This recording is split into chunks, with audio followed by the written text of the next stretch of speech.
Hi, in this tutorial I'm going to show you how to change interface font in Blender. Before we start, I recommend you to subscribe my channel to stay up to date with my videos. Okay, so first we need to do is go to the left upper corner and go to Edit. Then we need to go to Preferences. Of course, you can use this one shortcut from your keyboard if you want.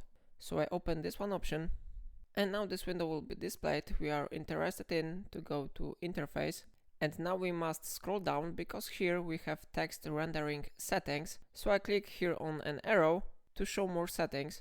Now we scroll down again and here we have interface font settings. To set here any font we need to click on icon with directory. So I click here and here we have list of available fonts. For example, I will select here Candara Light and after that I click accept. And how you see interface font in Blender has been successfully changed. Now we can close this window and we are ready to use a Blender. If I helped you, remember to like this tutorial. And that's all for today. Thank you for watching.